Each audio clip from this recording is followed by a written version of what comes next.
I want everybody to go back, and I don't care how big your business is or small. I want you to go back and take your closings, and this will take you 1 to 3 days. Take your closings for the entire year and then categorize them as to where they came from. Now, it sounds easy, and very few of you have ever done it. So I want you to go do that. I want you to take where it came from. Now, here's where you got to be really detailed about it. You should have two sources, two sources for at least 50% of your deals. Because it's easy to say, oh, Tim Smith, he's a past client. Well, hold on a second. Past client, but maybe you started using Ylopo, who was then wrapped around all your social media, and your past clients were dumped into the system.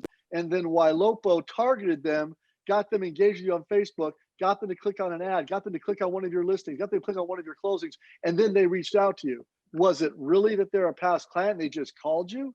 Or was it Ylopo? So you're going to have a primary source, which is the second one, and an initial source.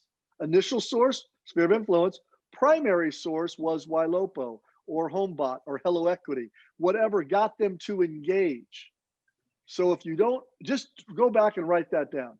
That will give you some context as to where most of your business comes from. And then again, all of us, sphere will be our biggest one. I get it. Then the second premise on this is that I want us to understand something. It's not the money we make that we're going to be tracking and making a big deal of. It's the money we keep. Oh, I love that one.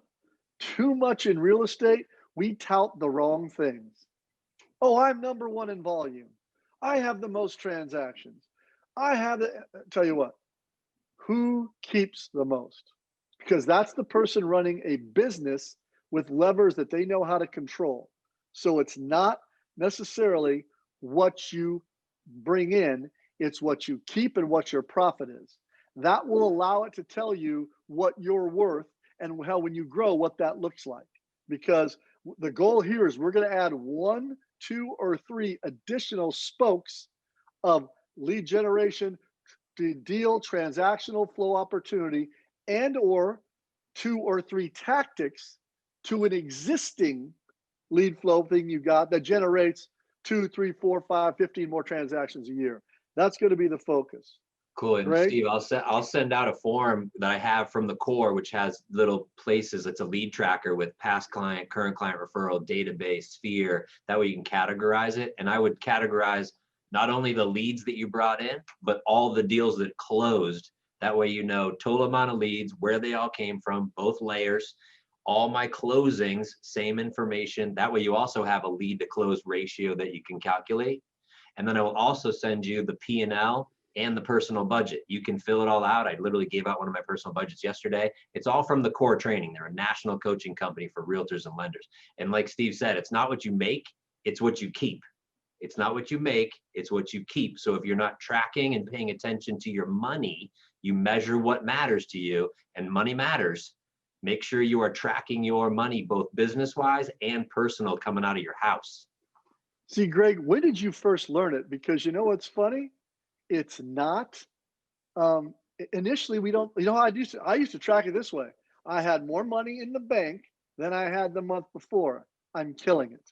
That was how my mindset was in running business. Whereas now you mentioned something really important. As you get bigger, it's the most important thing. You mentioned your time to what the ROI was on the lead. Because shit, if I rented a donkey that said, follow me around to list your house, and I walked that donkey in enough neighborhoods, somebody would go, all right, I'm in. I'll follow donkey. What do you mean? And I'd get a listing. Doesn't mean it's a great strategy. Might take 3 weeks. So what is your ROI on your spend? What do you want to spend? And then what's the time component of that when you do something?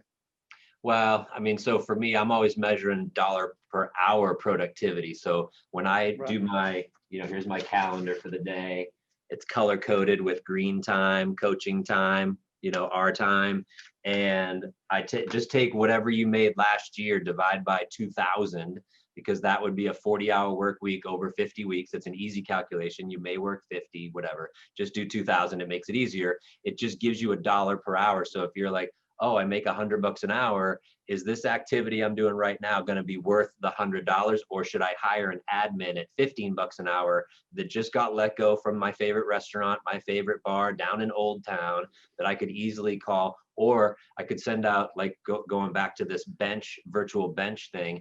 What if I sent an email out to my entire database that was a video that just said, hey, I'm hiring, looking for someone who's young and ready to hustle, grinder, looking for an opportunity in the real estate space. And then I'm going to get flooded with some emails and resumes to then further filter to get into my bench to grow for next year. Because I know that every person I add on takes that red time, that less than $100 an hour, to use that example, off my plate, that allows me to have more above $100 an hour activity, like call my past clients, call the database, do an event, put together a mailer, put together an investor workshop, whatever it may be.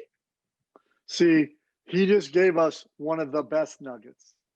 His nugget was, if he catches himself doing a $15 an hour job, he does not think of himself as just getting that hour of work done. He thinks of it that he's losing $85 by touching that activity.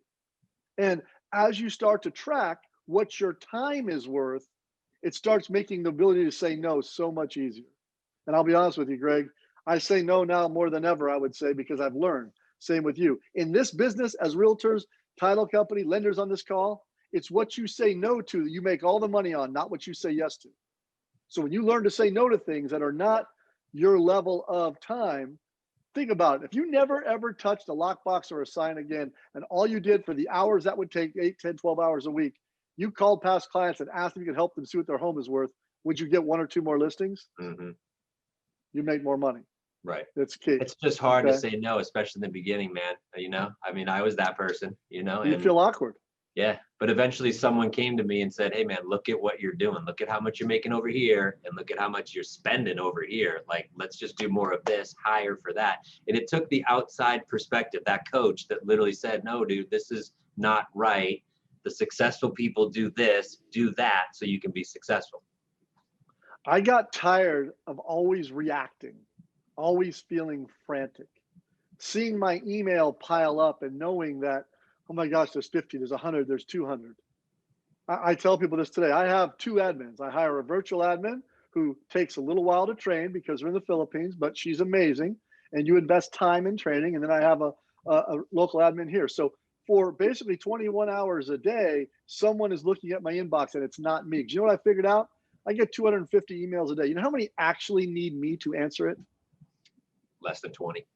Less than, yeah, it's about 5 to 8%, right? And those just get flagged and left in there. And in the morning, I'll answer them bright and early. Those 15 to 20 of the 240 I got, most of them were deleted. Most of them were, hey, Greg, are we still on track for our loan? Yep. Did you send me docs? Right? So 100%. for you guys on the phone, admin is always your first hire, because every administrative job you are doing for yourself right now costs you money in your business, guaranteed.